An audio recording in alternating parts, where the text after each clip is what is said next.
Before I became the perfect picture of physical fitness, I spent the majority of my young childhood being the fat kid, the lunch lady's best friend, the taker of space, and the eater of worlds. And being the fat kid has its positives and negatives. And I mean a lot of negatives. Mostly negatives, and like 2 positives. But I'm gonna talk about my experiences of being the fat kid and how I lost some weight. So if you're a graduated big boy, or if your scale is still reading morbidly obese, then you'll probably relate to a lot of what is said in this video. And if you've never had the build of an NFL offensive tackle, then you'll get to experience what it's like being on the other side of the teeter-totter. Now, the way you even become a fat kid is obviously an insatiable appetite for food, and I was no different. When I was a kid, I used to down Oreos 24/7. I'm talking, I'd eat 5 of those packets with 5 Oreos in them. To say I was obsessed is an understatement. In fact, my addiction got so bad that my parents had to start hiding them from me at some point. Like nowadays, I don't eat Oreos anymore because I'm scared I'm gonna start relapsing. Plus, my parents' cooking didn't help the matter because their white rice and stew and plantain hit so nice, you know I had to get it twice, and thrice, and quadrice. And the funny thing is, I never really ate fast food that much. I ate it at max, like once every month or 2.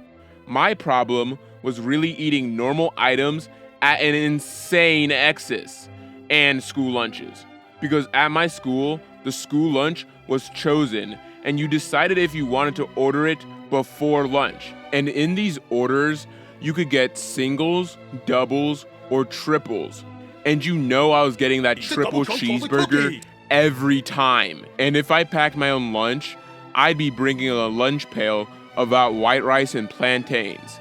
Yeah, I was the kid who packed a 5-course meal in their lunchbox. While everyone else was getting a PB&J and a Capri Sun, I'd get spaghetti and meatballs with a Go-Gurt as dessert. But all this led to my weight ballooning around what I think was like the 3rd or 4th grade. Now, with me being a large fellow, there came some mannerisms that only big boys do, like wearing dark-colored clothes almost exclusively. This is because I sweat a lot. Like if you left me outside for 2 minutes, I'd come back looking like I completed 5 laps at a community pool. Another reason I'd wear it is because of what I like to call moobs, which stands for man boob. And these boys stick out like pepperoni on pizza. So I'd wear dark shirts so you couldn't see every grotesque detail of it. The same goes with me wearing tons of hoodies, which I did for a similar reason, plus it puts less emphasis on every roll on my body. And I still wear tons of hoodies till this day because of this, so I guess old habits really do die hard. Oh, and you can forget taking your shirt off while swimming, because ain't nobody wanna see me do a beach run. I mean, the ground might actually start shaking. And once I hit a certain threshold, I started feeling ashamed to eat. Like I'd go to a function and I'd feel eyes watching me and saying stuff like, "Damn, big boy's getting a plate? I don't think that boy needs any more food. Snorlax, use belly drum." This led me to try doing Mr. Beast challenge diets. I survived 30 days without eating a single thing. Spoiler alert, starving yourself does not work. And I'd usually give up in the span of a few days. I'd also try those 10-minute ab workouts every once in a while, and I thought I would come out 10 minutes later looking like Arnold in his prime. Like I'll be doom scrolling at 3 a.m. on YouTube or TikTok as my brain rotted away and see one motivational video and immediately start doing push-ups talking about how I was gonna change my life now. And like 5 hours later, I'd be full fisting cheese puffs while watching Phineas and Ferb. I mean, peak show, but like, come on bro, you need to lock in. Now the biggest negative has gotta be your mental health, Because when you're big, of course you get your fat jokes hurled at you from your friends, but it still affects you. Plus, it led to a very low self-confidence that I'm still trying to gain back to this day.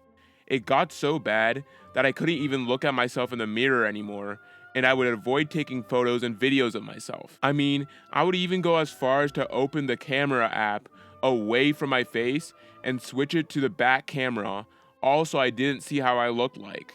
And honestly, this was going on even past when I lost some weight. But luckily, it's much better now. But hey, I gained some nice juicy calves from it, so it was all worth it in the end. Now the way I lost the weight was by one day deciding, damn, I'm gonna lose some weight. But this time, I decided to ask my mom to help me by cutting what she'd give me every day. My mom told me that I didn't need to lose weight and that I'm perfect the way I am, but that she would help me because she's a W mom. And we ended up working out a plan that we'd cut how much I'd eat, but I'd eat the same foods. Like if I ate 3 sandwiches, I'd eat 2 instead. And this combined with eating breakfast later really helped me lose weight. And I had cut down like maybe 20 to 50 pounds, give or take, in the span of a few months. I luckily was young enough where I didn't have any loose skin either.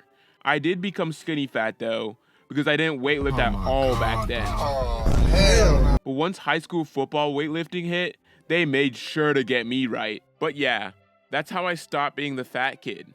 Sorta. I'm not skinny by any stretch of the imagination, but I'm way happier where I'm at now than when I started. And I'm not a doctor, so take everything I say next with a grain of salt. But what really helped me lose weight was really telling my sister and my mom about the fact I wanted to. Because when you tell someone else, then you have people's faith in you, and you don't want to let them down. And also, don't make your diet too restrictive. Like, you don't have to do what I did, but if your diet is, I'm gonna consume straight minerals from the source, ow, ow, ow, ow, ow, ow, ow, and you can't eat anything you actually like, then you're just gonna quit. So what's the point?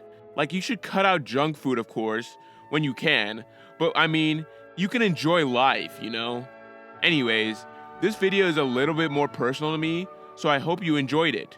If you liked the video, hit that like button, and if you want to see more, subscribe. Moral of the story is, Oreos are extremely